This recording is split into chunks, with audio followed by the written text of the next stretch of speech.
antara Prabu Brawijaya, Raden Said, dan Sabdapalon.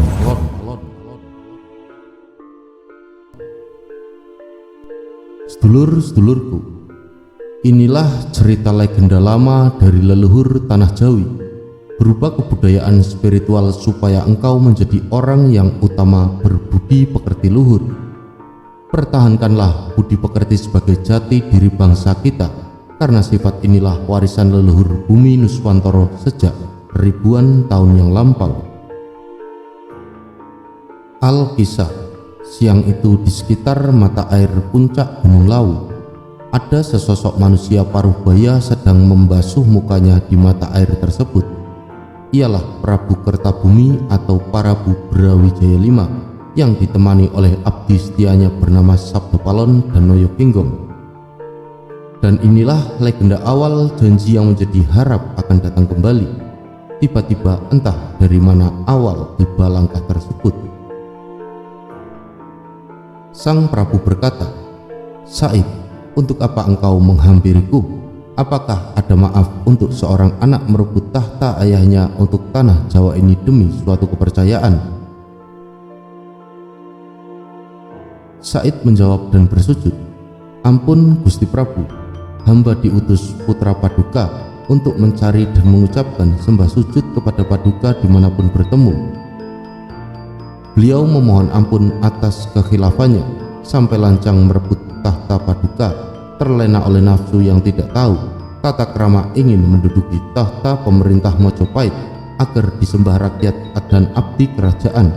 Sekarang putra Prabu sangat merasa bersalah sekali. Adapun sang Prabulah raja yang arif bijaksana yang memberikannya derajat seorang adipati di Demak. Kini putra Prabu sadar bahwa Paduka meninggalkan istana tidak tahu di mana akan tinggalnya, mengingat betapa besar jasa yang Prabu berikan pada Raden Patah. Karena itu putra Prabu merasa pasti akan mendapat karma dari Tuhan. Sebab itulah hamba yang lemah tidak berdaya ini diutus untuk mencari di mana Prabu berada. Prabu pulanglah ke Mojopahit, pintanya, dan tetap menjadi raja seperti sedia kala, memangku tahta istana dengan arif dan bijaksana, menjadi panutan dan pedoman yang dijunjung tinggi para anak cucu dan para sanak keluarga, dihormati dan dimintai restu keselamatan atas tanah Jawa ini. Jika Prabu berkenan pulang ke Mojopahit, putra Prabu akan menyerahkan tahta kepada Prabu. Putra Prabu akan mengabdikan hidup dan mati untuk Prabu. Itu pun jika Prabu berkenan pulang, putra Paduka hanya memohon ampunan sudinya Paduka memberikan ampun atas kekhilafan. Adapun apabila Prabu tidak berkenan memegang tahta kembali, Prabu ingin tinggal di mana, di gunung mana Prabu ingin tinggal untuk menyepi, putra Prabu memberi kebutuhan sandang, pangan, dan papan untuk Prabu. Tetapi mohon agar pusaka keraton di tanah Jawa diminta dengan tulus, agar sesuai dengan tata cara yang ada. Prabu Brawijaya berkata, "Said, aku telah mendengar seluruh ucapanmu. Ketahuilah aku tidak tertarik untuk kembali memangku tahta negeri Mojopahit. Lihat pada tubuhku, Said, aku tidak berdaya, bahkan aku tidak sanggup untuk mengembalikan pemerintahan Mojopahit dalam kemakmuran dan kesejahteraan kita leluhurku. Aku telah lengser ke Prabon terkalahkan oleh usiaku, dan khususnya aku telah dikalahkan oleh putra darah dagingku. Adakah balas jasa olehnya untukku, ataukah ini balasan dari Dewata yang Maha Suci atas takdirku sehingga negaraku dibuat hancur berantakan tanpa ada kesalahan? Di mana tata cara dan adat manusianya yang kuajarkan dari dia kecil hingga seperti sekarang ini membabi buta, lupa akan aturan manusia yang utama? Said, pulanglah dan sampaikanlah padanya akan kata-kataku ini." Said menjawab, "Prabu, mudah-mudahan kemarahan Prabu menjadi pusaka yang dipegang erat, tertanam pada sanubari yang diikat pada relung hati yang terdalam. Tergapainya cahaya nubuat yang hening untuk keselamatan putra dan cucu Prabu esok kelak. Semua ini sudah terjadi sesuai takdir yang tertulis. Hanya permohonan ampun dari Prabulah yang dimintanya. Akan tetapi hendak pergi kemana sang Prabu sekarang?" Prabu menjawab, "Aku akan menyeberang ke Klungkung di Bali, bertemu dengan Yai Dewa Agung dan memberitahukan keadaan Mojopahit sekarang ini yang hancur berantakan oleh putraku sendiri tanpa dosa dan kesalahan. Aku akan menggalang para raja sekitar Jawa untuk mengambil kembali tahta Mojopahit. Adipati Palembang akan kuberitahu bahwa kedua anaknya sesampai di tanah Jawa yang aku mangkat menjadi bupati, tidak tahu aturan, berani memusuhi ayah dan rajanya. Aku akan minta ketulusannya untuk kubunuh keduanya sekaligus, sebab durhaka kepada ayah dan rajanya. Aku juga hendak memberitahu kepada Hong Te di Cina bahwa putrinya yang menjadi istriku punya anak laki-laki satu, tetapi tidak tahu jalan, berani durhaka kepada ayahandanya. Akan kuminta kerelaan cucunya hendak aku bunuh, lalu aku pinta bala prajurit Cina untuk perang bersamaku, membantuku. Lalu kuminta datang di negeri Bali. Apabila sudah siap semua prajurit serta ingat kepada kebaikanku dan punya belas kasih kepada orang tua ini, pasti akan datang di Bali siap dengan perlengkapan perang. Aku ajak menyerang tanah Jawa, merebut istanaku. Biarlah terjadi perang besar, ayah melawan anak. Aku tidak malu karena aku tidak memulai kejahatan dan meninggalkan tahta cara yang mulia ini. Said mendengar rencana itu, ia bergegas sujud di hadapan kaki sang Prabu. Ampun Duh Gusti Prabu, apabila Prabu tiba di Bali kemudian mengumpulkan para raja beserta prajuritnya, pasti akan terjadi perang besar. Apakah tidak sayang tanah Jawa hancur lebur? Sudah dapat dipastikan putra Prabu yang akan celaka dan tewas binasa. Kemudian Prabu bertahta kembali menjadi raja di Mojopahit. Tidak lama kemudian lengser ke Prabon seperti ucap Prabu pada hamba tadi. Tahta tanah Jawa lalu diambil oleh bukan darah dari keturunan Prabu. Jika terjadi demikian, ibarat harimau berebut bangkai yang bertempur saling menyerang hingga tewas dan semua daging akan dimakan harimau lainnya. Prabu Brawijaya berkata, ini semua sudah kehendak takdir Dewata yang Maha Suci. Aku ini Raja Bintoro, menepati sumpah sejati, tidak licik memandang dengan sudut mata, hanya menepati satu, yaitu kebenaran menurut hukum dan undang-undang para leluhur. Apabila Patah menganggap aku sebagai ayahnya, lalu ingin menguasai tanah Jawa, lalu dimintanya dengan tata cara kemanusiaan, sesungguhnya tanah Jawa beserta istanaku ini akan kuberikan dengan cara baik pula. Aku sudah tua renta, sudah puas menduduki singgasana raja, menerima menjadi pandita menyepi mengingat sisa hidupku di gunung. Sedangkan anakku Patah menganiaya aku, pastilah aku tidak rela menyerahkan tanah Jawa beserta isinya kepada dia.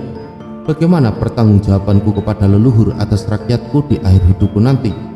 Mendengar kemarahan sang Prabu yang tidak tertahankan lagi, Sunan Kalijogo atau Raden Said merasa tidak bisa meredakan lagi.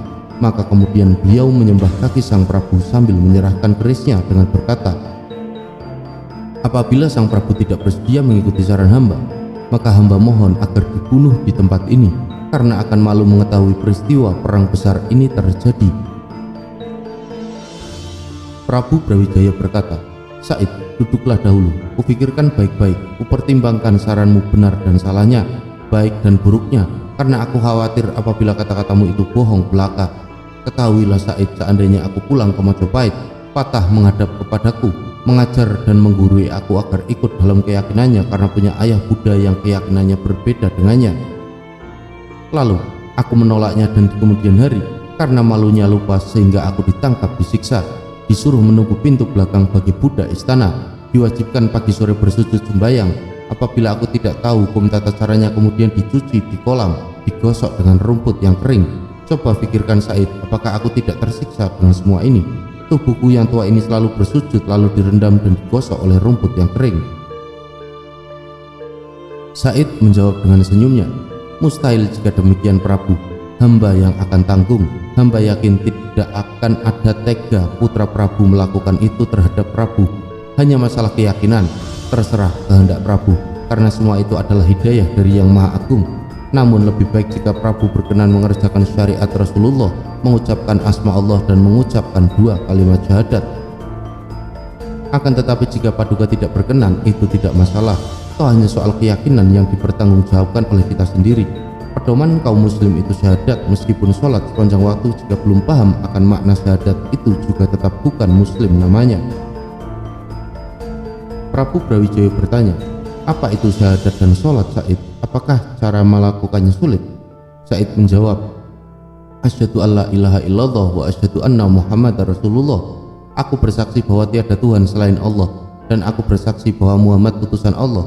Manusia yang mengucapkan dua kalimat syahadat tidak mengetahui arti maknanya berarti belum dikatakan muslim. Mengerti arti berarti juga mengerti isi, memahami makna tercermin dari wujud laku kita. Manusia bersaksi tetapi tidak tahu apa yang dipersaksikannya berarti dusta. Jika mengetahui saksi berarti memahami kejadian asal muasal kejadian. Muhammad bukan wujud raganiyah tetapi arti makna kebenaran yang dibawanya itu namanya qalbu hak nur hidup, bersaksi atas kebenaran yang dibawanya. Prabu Brawijaya bertanya, apa qalbu hak nur hidup Said? Said pun menjawab, qalbu itu hati di dalam hati. Hak berarti milik kita, nur artinya cahaya hidup pasti memiliki, ruh yang menjalankan nafas untuk hidup. Qalbu hak nur hidup Muhammad bukan sujud sewaktu hidupnya di Arab sana, tetapi cahaya hidup akan kebenarannya, memaknai hati di dalam hati, yaitu mengingat cipta, rasa, karsa dan suara bahwa adanya suatu zat yang menciptakan semua ini sampai dapatnya hak kita untuk hidup mensyukuri nikmat dan karunia-Nya dalam perilaku kita. Cipta akan melahirkan wujud, rasa akan menghadirkan iman, karsa akan membawa takwa dan suara akan menimbulkan keyakinan ini adalah ageman, baju yang kelak akan melahirkan kata agama. Kita menikmati dan mensyukuri hidup yang telah diberikan oleh Maha Agung dengan tingkah laku kita yang benar sesuai dengan tata cara kehidupan. Lalu Sunan Kalijogo meminta maaf atas kelancangannya menggurui sang Prabu, tetapi Prabu Brawijaya terlelap dalam makna apa yang Sunan ucapkan. Hingga sang Prabu memerintahkan, Sunan terus berkata dan menjelaskannya, inilah modal hidup kita untuk mencapai kesempurnaan baik di dunia maupun di kehidupan esok kelak nanti. Kehidupan adalah bayangan semu Prabu. Sifat dan tingkah laku menggambarkan nafas kehidupan yang hembusannya tidak kelihatan, tetapi dapat dirasakan. Begitu pula dengan Yang Maha Agung, tidak kelihatan tetapi ada dan dapat dirasakan. Dengan iman, yaitu percaya yang akan menimbulkan keyakinan. Manusia yang mewujudkan penghidupan adanya zat yang Maha Agung sehingga dapat dirasakan adalah Rasul, Tuhan dari segala Tuhan disebut Allah. Rasul memberikan tata cara agar kita mengenal dan merasakan adanya Allah sehingga manusia patuh menjalankan kehidupan dengan kebenaran. Inilah manusia yang takwa. Prabu Brawijaya bertanya, Said, bagaimana kita mengenal Allah?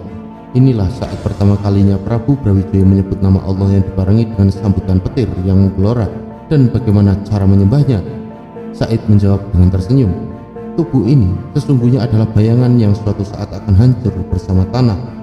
Yang abadi hanyalah ruh yang tidak memiliki nafsu dari hati dan pikiran. Karena ruh ini adalah cahaya suci darinya, di dalam ruh lah Allah bersemayam dengan nama-namanya. Jika Prabu ingin mengenal Allah, maka kenalilah dahulu 99 nama-namanya sehingga dapat dirasakan. Nama Allah dapat dirasakan apabila kita menjadikannya wujud dalam laku perbuatan kita, maka disitulah ada suatu makna atas jagat kecil ini, yaitu asma wujud sejati. Ada nama pasti, ada wujudnya. Wujud Allah akan hadir dan terlihat jika kita semua makhluk di jagat raya ini dilebur menjadi satu, maka disitulah wujud Allah akan hadir. Prabu Brawijaya, Allah memberikan kemudahan dalam kita menyembahnya, yaitu dengan mengerjakan sholat sujud kepadanya, sehingga menambahkan keimanan kita kepadanya dan beramal soleh untuk ketakwaan kita, dan inilah modal kita untuk kembali kepadanya. Prabu Brawijaya bertanya, Said, aku sudah mendengar penjelasanmu tentang kepercayaanmu. Aku pun juga menyembah kepada yang satu, ialah yang Maha Agung. Sikap dan tata caraku hidup sesuai dengan tuntunan para dewa-dewa, sehingga aku takut untuk berbuat nista. Bahkan tata krama dan kasih sayang aku junjung tinggi di saat aku menjadi raja. Lantas, apakah ada yang salah dalam kepercayaanku Said? Dan apakah Allah akan menghukumku sedangkan aku menjunjung tinggi tata cara kehidupan, yaitu kebenaran, dan aku pun juga meyakini adanya suatu zat yang menciptakan jagat raya ini, sehingga tidak ada kesombongan dalam diriku. Said yang membuat hatiku terbuka. Aku menyembah dan meyakini yang Maha Agung, tetapi aku tidak mengenal nama-namanya. Bila aku tak mengenal nama-namanya, apakah aku akan mengetahui wujudnya? Walaupun aku mengenal wujudnya, apakah Allah akan mengenali aku yang padahal aku pasti kembali pada sisinya? Jika begitu, apakah aku akan mengetahui jalan untukku kembali Said? Sunan Kalijogo pun tersenyum. Said, untuk suatu kebenaran ini sekarang aku akan bersaksi akan makna syahadatmu, dan kepercayaanmu adalah kepercayaanku. Apakah yang harus aku lakukan untuk masuk dalam kepercayaanmu Said? Prabu Brawijaya adalah raja yang sakti mandraguna. dan tahu sebelum waktunya masuk ke dalam Islam pada hakikatnya adalah hidayah dari Allah. Karena yang kita ketahui pengetahuan dia untuk kepercayaan sudah setingkat pandita yang jika dia berkehendak maka raganya akan moksa. Inilah bukti sesungguhnya dia telah mengenal zat yang menghidupkannya. Setelah itu Sunan Kalijogo membimbingnya untuk bersyahadat lalu memotong rambutnya. Tetapi di sini ada keanehan di mana rambut sang Prabu tidak dapat dipotong. Said bertanya, Prabu mohon diminta keikhlasannya lahir dan batin untuk masuk menjadi muslim, karena apabila hanya lahirnya saja, rambut Prabu tidak mempan dipotong. Akhirnya dengan keikhlasan yang mantap, rambut Prabu Brawijaya dapat dipotong. Saat itulah hembusan angin tiba-tiba menghempaskan potongan rambut sang Prabu sehingga rambut tersebut tidak jatuh ke tanah dan tiba-tiba lenyap di telan bumi. Sabto Palon dan Noyo Kinggong datang menghampirinya. Prabu Brawijaya berkata, kamu berdua aku beritahu pada hari ini, aku meninggalkan kepercayaanku yang terdahulu dan menjadi muslim.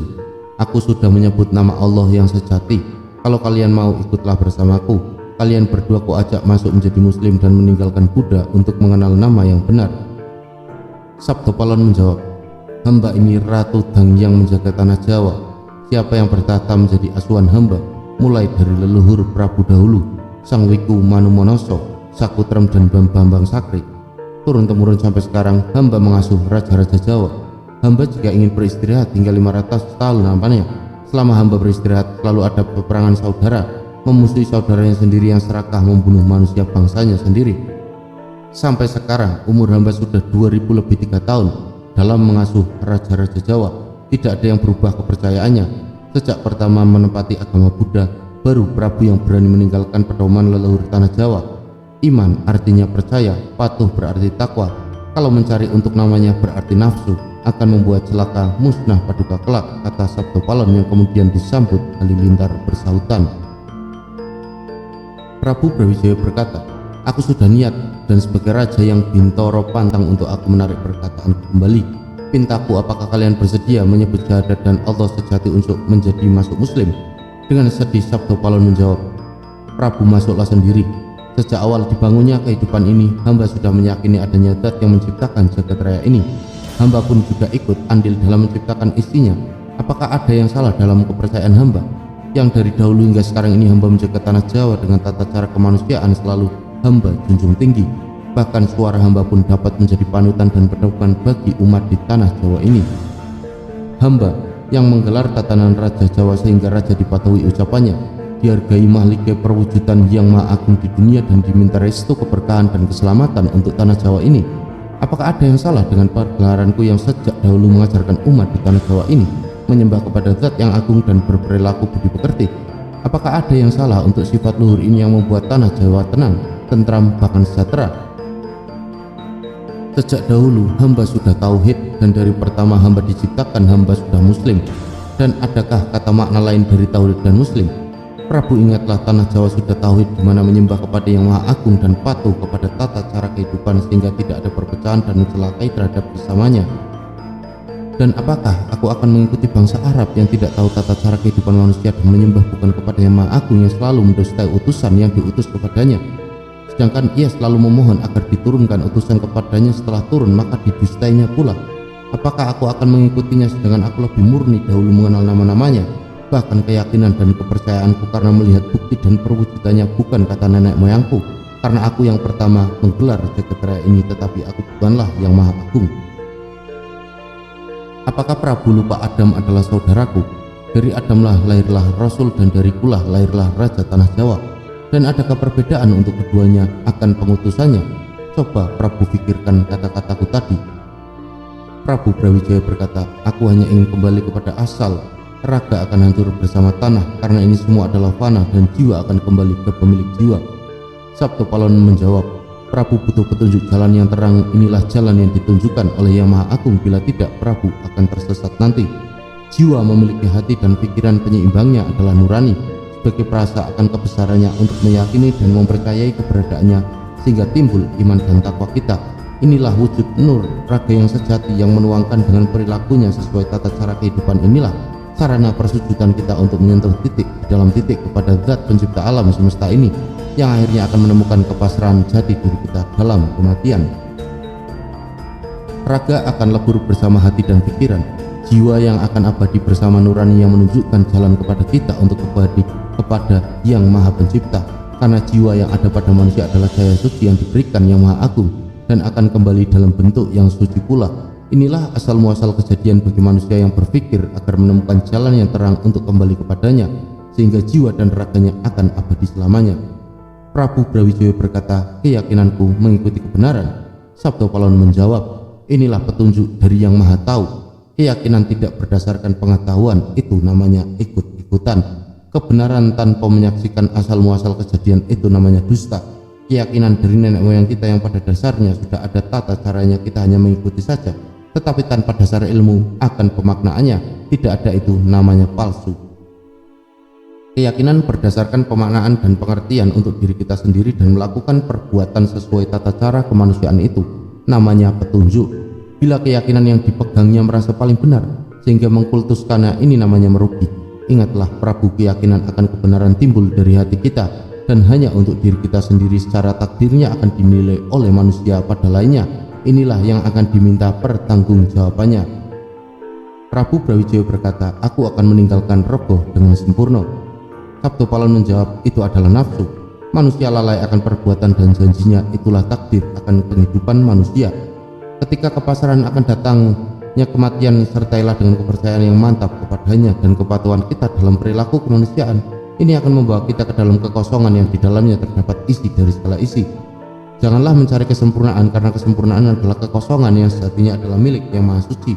Carilah makna dalam hidup dan mengartikannya dalam tingkah laku kita sesuai tata cara kehidupan, dan sadarilah bahwa di atas sekalinya ada suatu zat yang maha perkasa. Kesempurnaan jadikan wujud dari kelemahan raga ini di hadapannya, dan kepasrahan serta kerelaan untuk bersujud kepadanya adalah langkah jiwa kembali kepadanya. Prabu Brawijaya berkata, aku akan menghilang moksa bersama jiwa dan ragaku kembali kepada Sang Maha Agung. Sabdo Palon menjawab, ini adalah bukti bahwa Prabu sudah memahami makna dan arti dari kehidupan manusia adalah perwujudan jagat kecil dari Sang Maha Agung. Menyatunya jiwa raga menjadi satu membentuk suatu kesatuan penghidupan dalam memaknai alam sekitar, sehingga atas restunya menyatu luhur kepada alam yang abadi ini disebut cahaya sejati jiwa alam dunia. Ini adalah syahadat wujud yang persaksiannya sejak asal muasal jagat terbentuk, yang terwariskan hanya untuk tanah Jawa yang sejatinya terlebih dahulu muslim. Prabu Brawijaya berkata, aku tidak mempunyai kehendak, tidak mempunyai kuasa untuk memilih, terserah takdir kehendak dari Yang Maha Tahu. Sabdo Palon menjawab, Prabu meninggalkan sifat sebagai takdir akan titah yang terpuji membangun tanah Jawa yang berbudi luhur. Manusia diberikan hak untuk menolak dan memilih menurut keyakinannya. Manusia hidup akan mati jika seperti ini. Prabu akan mencari lagi kemuliaan dalam hidup, sia-sia semuanya nanti. Prabu Brawijaya berkata, aku ingin kembali kepadanya dan masuk ke dalam surga.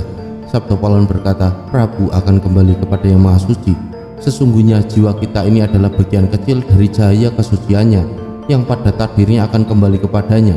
Jika Prabu ingin bertujuan masuk ke surga itu, sia-sia namanya, karena surga adalah janji yang diberikan Yang Maha Agung agar manusia diarah berbudi pekerti luhur, saling mencintai terhadap sesama kaumnya.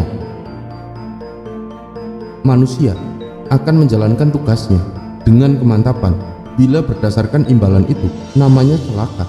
Disinilah letak keadilan Yang Maha Tahu bahwa surga tidak ada dalam rukun iman. Alangkah kebijaksananya jika Prabu ingin kembali kepada Yang Maha Agung tetapi bukan ke surga.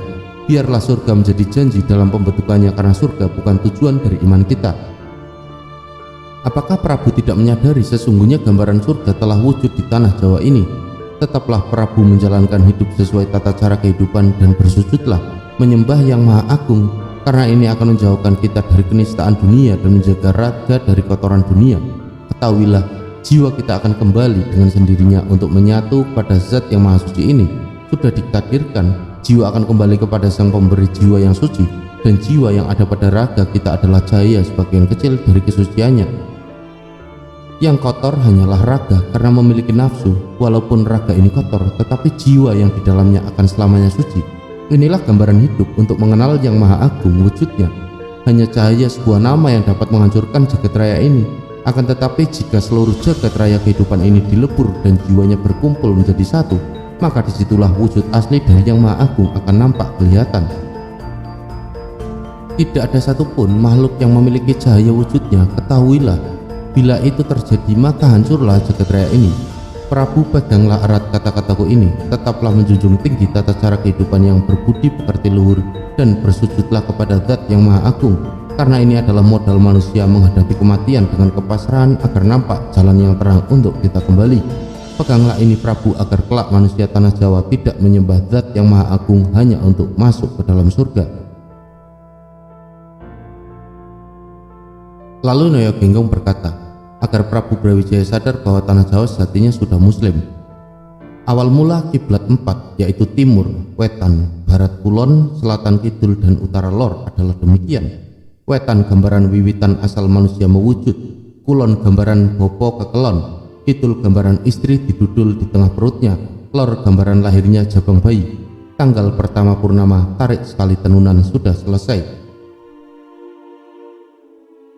Pur artinya jumbuh, no yaitu ono wujud, mo yaitu madep kepada wujud, jumbo itu artinya lengkap, serba ada, menguasai alam besar kecil. Tanggal manusia lahir dari ibunya bersama dengan saudaranya Kakang Barap, kakak tertua, adik ragil, adik terkecil Kakang Barap namanya Kawah, adik namanya Ari-Ari, saudara gaib yang lahir bersamaan menjaga hidupnya selama matahari tetap terbit di dunia, berupa cahaya isinya ingat semuanya, siang malam jangan khawatir kepada semua rupa, yang ingat semuanya surup, dan tanggalnya pun sudah jelas, waktu dulu, sekarang atau besok itu, pengetahuan manusia Jawa yang sudah beragama. Raga itu ibaratkan perahu, sedangkan jiwa adalah orang yang ada di atas perahu tadi. Sebagai penunjuk arah, jika perahunya berjalan salah arah, akhirnya perahu tersesat, manusia sesat, maka harus bertujuan searah, perahu masih berjalan. Jika tidak bertujuan hidupnya dan matinya tidak akan bisa sampai tujuan menempati raga kemanusiaannya. Jika perahu rusak, maka akan pisah dengan orangnya. Artinya, sukma juga pisah dengan budi luhurnya. Itu namanya syahadat, pisahnya raga dengan Gusti. Sah artinya pisah dengan Zat yang Maha Agung. Jika sudah pisah raga dan jiwa, budi luhur kemudian berganti asmatullah, nafas terus memuji kepada Gusti. Jika pisah jiwa dan budi, maka manusia harus yang waspodo. Ingatlah asal-usul pembentukan manusia dan wajib meminta kepada yang Maha Agung sebagai Baitullah yang baru, yang lebih baik dari yang lama. Raga manusia itu namanya Baitullah, itu perahu buatan Allah, terjadi dari sabda kun fayakun, maka jadilah cipta, rasa, karsa, dan karya. Jika perahu manusia Jawa bisa berganti Baitullah lagi yang lebih baik, perahu orang muslim hidupnya tinggal rasa, perahunya sudah hancur. Jika sukma itu mati di dalam dunia kosong, tidak ada manusia, manusia hidup di dunia dari sampai tua. Meskipun sukma manusia, tetapi jika tekadnya melenceng, matinya tersesat menjadi kuuk. Meskipun sukmanya hewan, tetapi bisa menjelma menjadi manusia. Ketika Bathara Wisnu bertahta di Medang Kasapta, binatang hutan dan makhluk halus dicipta menjadi manusia, menjadi rakyat sang raja. Ketika Eyang Paduka Prabu Palasara bertahta di Gajahoya, binatang hutan dan makhluk halus juga dicipta menjadi manusia. Maka bau manusia satu dan lainnya berbeda-beda. Baunya seperti ketika masih menjadi hewan. Serat Tapak Hyang menyebut sastra Jendra Hayuningrat terjadi dari sabda kun, dan menyebut Jitok artinya hanya Pujitok, dewa yang membuat cahaya bersinar meliputi badan. Cahaya artinya incengan anang jangalmu, jiling itu puji eling kepada Gusti, punuk artinya panakno, timbangan artinya salang, pundak itu panduk. Hidup di dunia mencari pengetahuan dengan buah koldi. Jika beroleh buah koldi banyak, beruntungnya kayak daging. Apabila beroleh buah pengetahuan banyak, bisa untuk bekal hidup, hidup langgeng yang tidak bisa mati.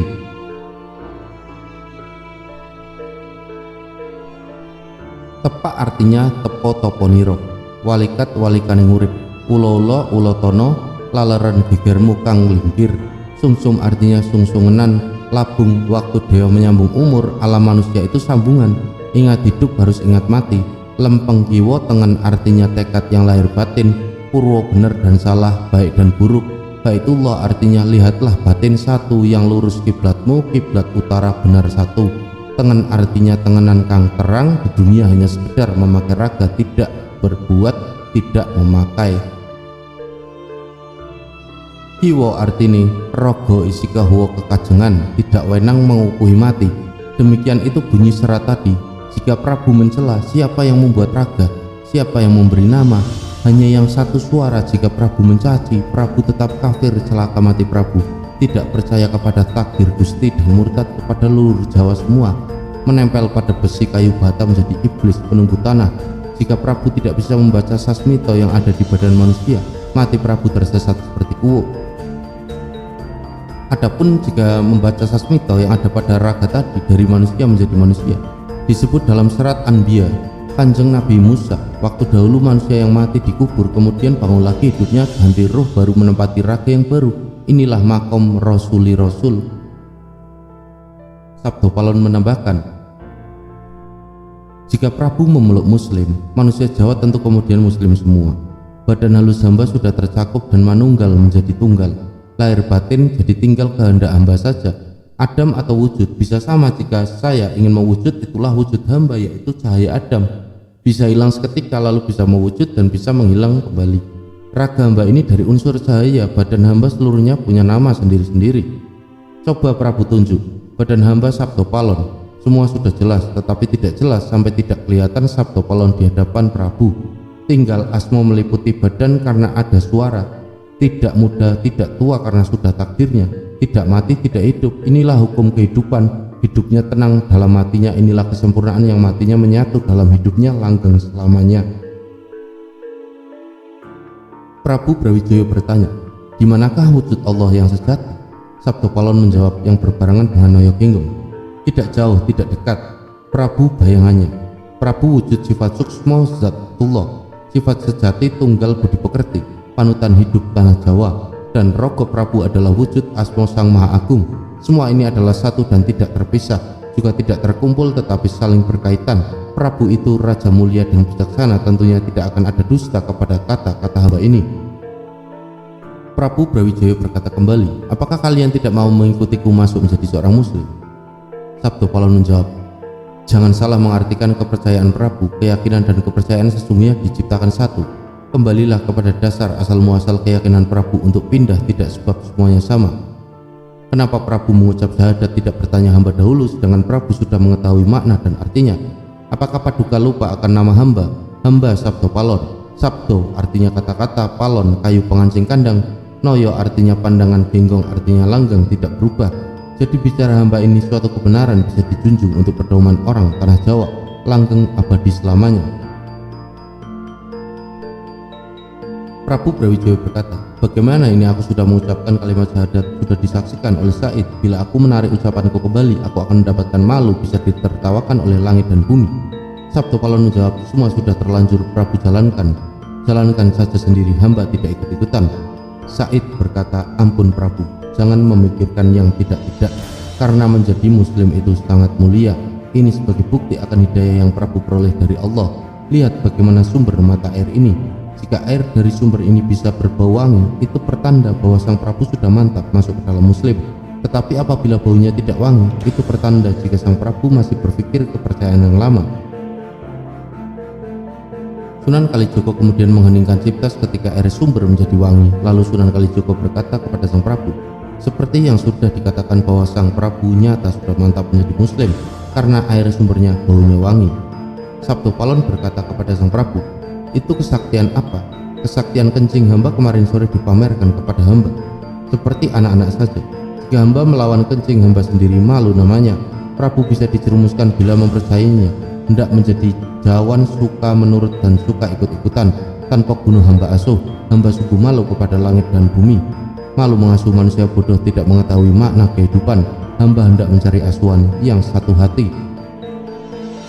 Hamba katakan sangat menyesal telah mengasuh Prabu. Jika hamba mau mengeluarkan kesaktian air kencing hamba, kentut hamba sekali bisa menjadi wangi. Jika Prabu tidak percaya dan meyakini yang disebut pedoman Jawa bernama Manik Moyo itu hamba yang membuat kawah air panas di atas gunung Mahamere, itu semua hamba. Adik hamba Betara Guru hanya mengizinkan ciptaku saja.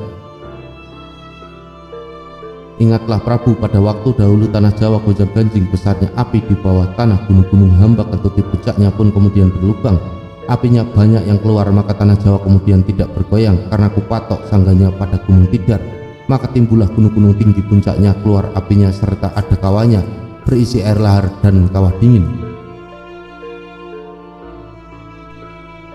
Itulah hamba yang membuat semua tadi atas kehendak Lata wal Hujwa yang membuat bumi dan langit. Apa cacatnya kepercayaan hamba ini? Bahkan manusia di tanah Jawa ini bisa memohon sendiri kepada Yang Maha Kuasa untuk permohonannya. Sungguh, jika sudah berganti menjadi muslim meninggalkan tata cara lama yang juga mengartikan muslim keturunan Prabu akan celaka.